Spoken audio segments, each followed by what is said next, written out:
घरातल्या मोठ्या माणसांना? अगं वडीलधाऱ्या लोकांशी बोलण्याची ही कुठली पद्धत तुझी?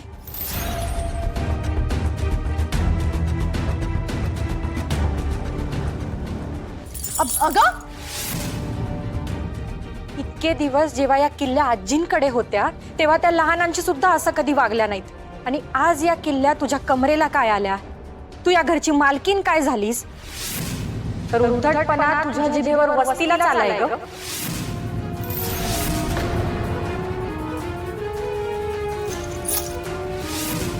घरात प्रत्येकाचा अपमान करत सुटलीस तू. अगं जरा विचार कर ना. श्रेयससाठी डॉक्टरांना बोलवायला तू नकार दिलायस.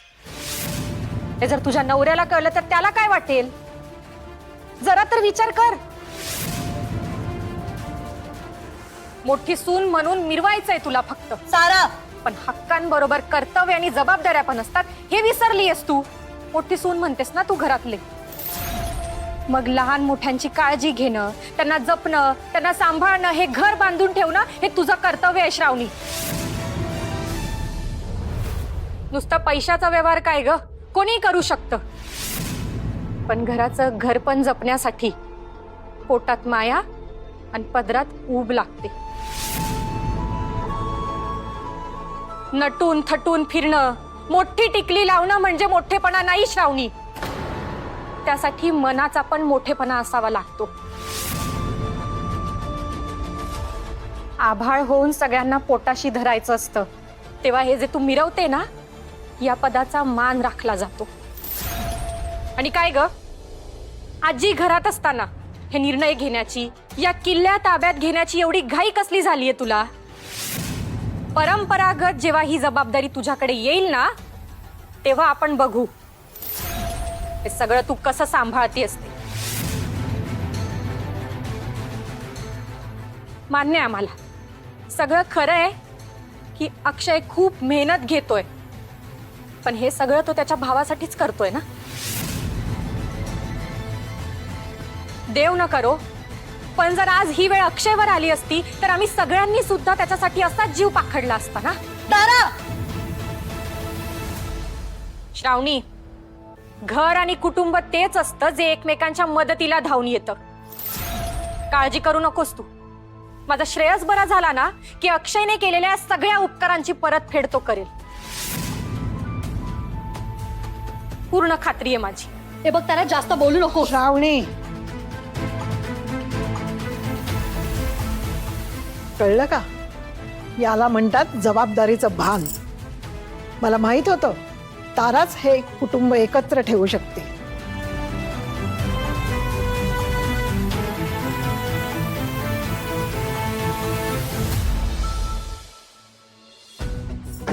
श्रेयसच्या डोकेदुखीवरती माझ्याकडे एक उपाय आहे. तुम्ही नका काळजी करू, डॉक्टरांना बोलवण्याची गरज नाही लागणार.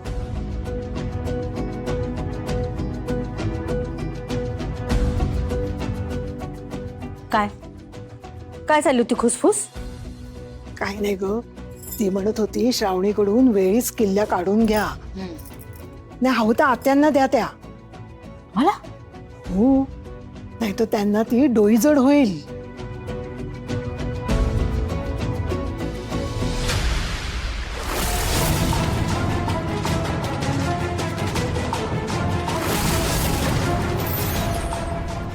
नटून थटून फिरणं, मोठी टिकली लावणं म्हणजे मोठेपणा नाही श्रावणी.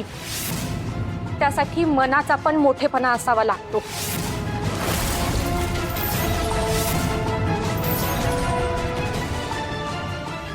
तारामुळे सगळ्यांमध्ये असं झालं माझं. नॉईस.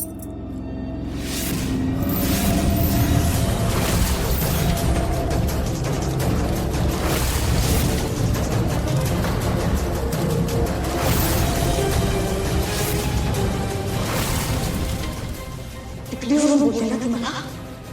खड्ड्यात गेली ती टिकली. खड्ड्यात गेला हा पदर. खड्ड्यात गेले हे दागिने. खड्ड्यात गेली ती.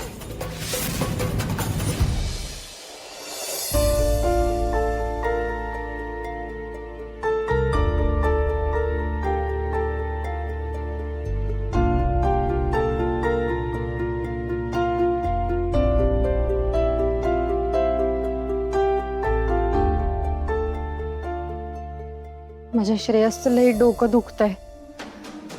देवा, हे तेल बनवायला मला फक्त जमू दे. आजी म्हणायची जर तेलाचा वास आला तर समजायचं की तेल जमलंय. अरे देवा.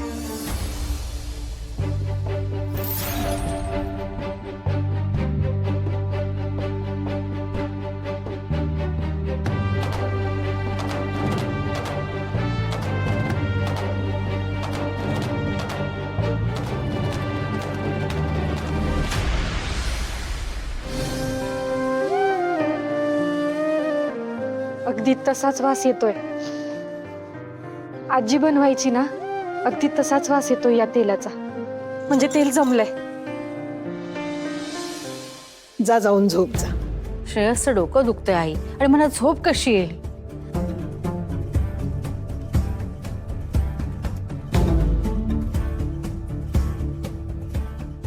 आई, किचन मधून कसला तरी वास येतोय. तुम्हाला नाही येते? छे, अजिबात नाही. तुम्हाला कसा येईल? थांबा, मीच बघते. वास तर मलाही आलाय, पण तारा नक्कीच श्रेयसचं डोकं दुखतंय म्हणून काहीतरी करत असावी. बघायलाच हवं.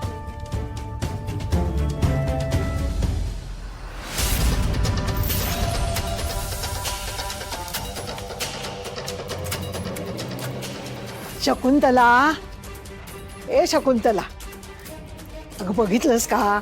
काही नाहीये इथे. कसला वास नाही आणि काय नाही. तुला भास झाला असेल. भास? वासाचा भास कसा होईल? काही काय बोलताय आई? अगं भासच. तुला श्रेयसच्या टेन्शनमुळे झोप लागत नाही. रात्र रात्र तू जागी असतेस, त्यामुळे कदाचित भास होत असेल. चल जाऊ दे, चल जाऊया आपण. देवा, बरं झालं आजींनी वाचवलं मला.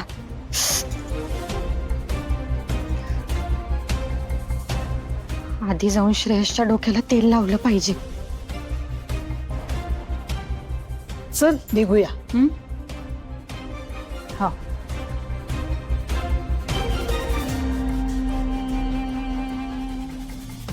वास तर नक्कीच आला होता. तारा श्रेयसला बरं वाटावं म्हणून जे काही उपाय करत असेल ना, त्यात तिला यश मिळू देत रे देवा.